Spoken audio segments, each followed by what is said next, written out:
अस्सलाम वालेकुम दोस्तों। ए सामान लाइंदे पाए रशके तू चैनल एचूर लई वहीन शायद भाई हिम्मत कर बै चैनल ला मिंट ला चेक चेक चेक चेक। ए सामान लाइंदे पाए 10 प्लेटां दा पैनल तैयार करना।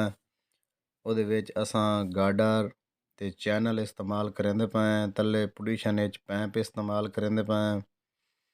उत्ते टी प्लेटां कोनियां जड़ियां लगदियां वो इस्तेमाल करेंदे पाए फलंच इस पैनल दे विच ये समान होंदा है। शाबाश भाई छिको लाओ मिंट लाओ हिम्मत करो जी। अड्डा फतेहपुर ते तैयार करेंदे पाए उसका जितना भी खर्चा है वो भी तो दस दिसा मुकम्मल।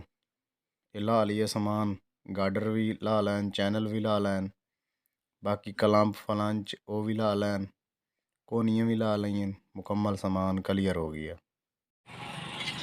अस्सलाम वालेकुम दोस्तों, मेरा यूट्यूब चैनल पे पे अली हसन हार्डवेयर इंजीनियर अज तुहानू 10 प्लेटां दा पैनल तैयार करेंदे पे वो भी खाने चल भाई। एक कोनियाँ पईयां जी ये टी तैयार करेंदे पे तलवा वो पुटीशन पी है पुटीशन में फलंच पा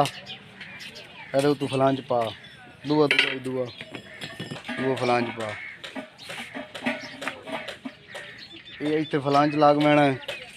है वेखो जी। ये टी पै वैनी ये जी तैयार हुई खाली ये तो कोनियाँ लाओ भाई इतने टी दी कोनियाँ लाओ मिंट लाओ। ये मुल्तानों समान अज इनू तैयार कर रहे हैं तो भाई लाओ इतने वेख लो ये कोनियाँ आवनी है ये तू भाई फलंच पा ये दूती फलंच पा इतने वेख लो इतने फलंच आवना है। एक जी चीज़ पैप बचया खला है ये पैप ये आना है ये पैप जी 6 का पैप है पिया ये जरा तले पिया अस पुटीशन चलावना है ये 6 का है पिया ये पैप जरा साढ़ा ये 5 का है पिया इनू ये अंदर टी देख के ये घूमने वाला बनता पी है ये जनाब जमीन वाला तैयार होंदा पी है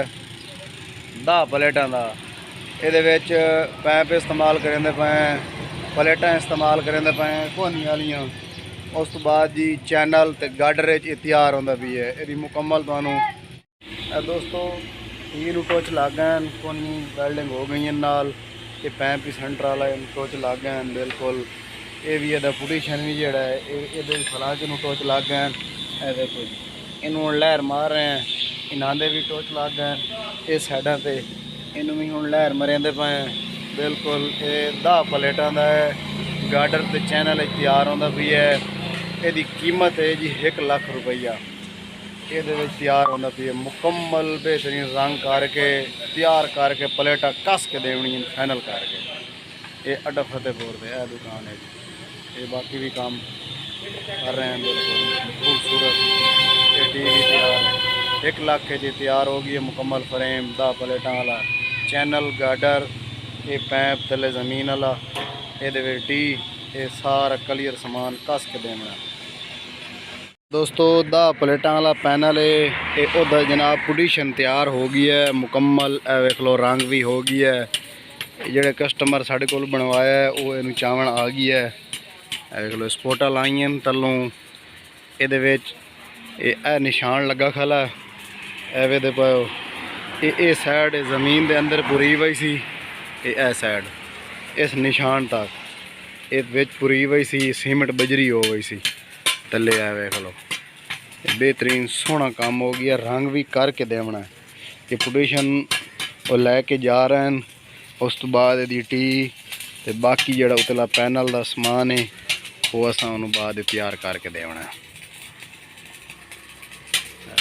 ये दुकान ते बाकी भी काम हो रहा है बड़ा सोहना पक्का मजबूती नाल देखो। वीडियो अच्छी लगे तो लाइक करना साढ़े चैनल को सब्सक्राइब करना। नेक्स्ट वीडियो से मिलेंगे तब तक के लिए अल्लाह हाफ़िज़।